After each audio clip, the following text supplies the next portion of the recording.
नमस्कार दोस्तों, मैं हूं शैलेश। दोस्तों, अभी आपने जो देखा नीट एग्ज़ाम में, दोस्तों ये सब सिलसिला चलता ही रहेगा, क्योंकि कुछ पैसों के लिए करप्शन ये तो होता ही है, हर डिपार्टमेंट में होता है। लेकिन 22 लाख स्टूडेंट की ज़िंदगी दांव पे लगी, उससे कई बड़ी बात कि माँ बाप के पैसे लगे, माँ बाप के पैसे, खून पसीने की मेहनत की कमाई बच्चों पे दांव पे लगा दो कि बच्चा पढ़ लिख के कुछ बन पाएगा, उसका करियर संभल पाएगा, बुढ़ापे का सहारा बनेगा। लेकिन जिस देश में इतना करप्शन हो, वहाँ एजुकेशन कैसे पीछे रह सकता है? दोस्तों, आज ज़रूरत है करियर गाइडेंस की। हमारे पास plan B, plan C, plan D भी होना चाहिए। एक पे डिपेंड मत रहो दोस्तों, एक पर फुल्ली कॉन्सेंट्रेट मत करो। या यूपीएससी की तैयारी हो, या कोई भी नीट की हो, या कुछ भी हो, जीवन में जैसा आप चाहते हो वैसा होगा, ये कोई ज़रूरी नहीं है।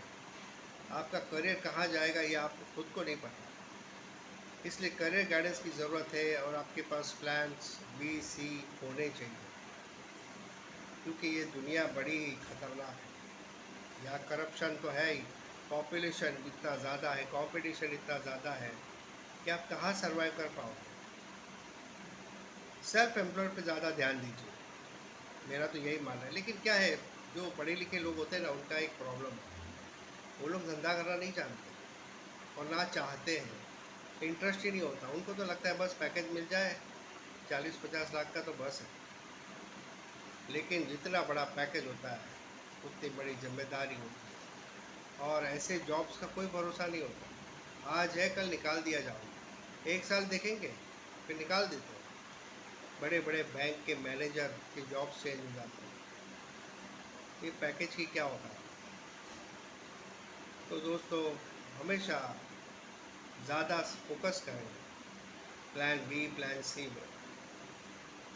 एक सेल्फ एम्प्लॉयड का भी आप सोचें, क्योंकि इसमें क्या है, आपका खुद का बिजनेस होगा, आपके पास स्किल्स होगी तो आप कर पाओगे। एक अनपढ़ आदमी को देखो जो कॉन्ट्रैक्टर होता है, वो भी तो पैसे कमाता है। ऐसा थोड़ी है कि पढ़ा लिखा होना ही ज़रूरी है। जो पढ़े लिखे नहीं है वो भी पैसा कमा रहे, छाप रहे। जो चाइनीज़ की गाड़ी डालता है वो भी तो पैसा छाप रहा है, दिन का 2000 छाप ही रहा है। तो आप तो पढ़े लिखे हो, लेकिन पढ़े लिखे होने का मतलब ये है कि आप जॉब पे डिपेंड हो, और जॉब्स इतना है नहीं मार्केट में। 200 स्टूडेंट के सामने 20 जॉब है, बाकी 180 स्टूडेंट का क्या होगा? तो ये जॉब तो ऑलरेडी पहले से कम है इंडिया में, ऐसा नहीं है कि अभी अभी हुआ, पहले से ही है।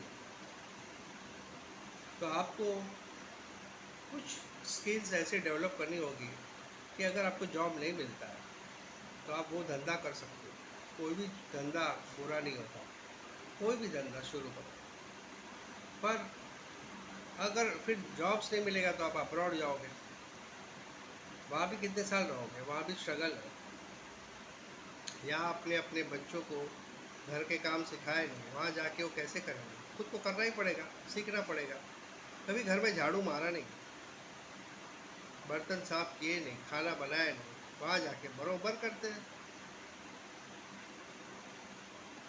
तो ये बात है, इसमें गलती माँ बाप की भी है, बच्चों की भी। माँ बाप को सोचना है कि अपने बच्चों में स्किल्स डेवलप करें, क्योंकि जॉब्स इतने हैं नहीं, जो है वो आपको पसंद नहीं है, पैकेज इतना बड़ा मिलता नहीं है, तो ये सब खिचड़ी पकती रहती है।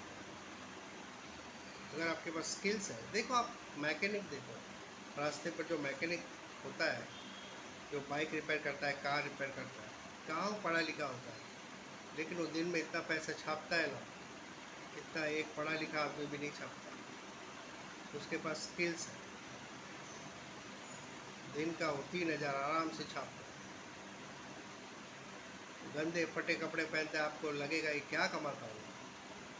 मैं बोल रहा हूँ कम से कम 3000 रुपया दिन का छापता है, 90,000 रुपया हो गया। खर्चा 30,000 पकड़ो साइड में तो भी 60,000 की सेविंग हो गई। ऐसे कुछ भी स्किल्स, मैं ये नहीं कहता आप मैकेनिक बन जाओ, कोई भी स्किल्स में आपको इंटरेस्ट हो, अलग अलग ऑप्शंस बहुत है, गूगल पर सर्च करो, उसमें आपको कुछ ना कुछ ज़रूर मिलेगा। आज के वीडियो में इतना ही। ऐसे वीडियो के लिए लाइक और शेयर जरूर करें। जय हिंद, वंदे मातरम।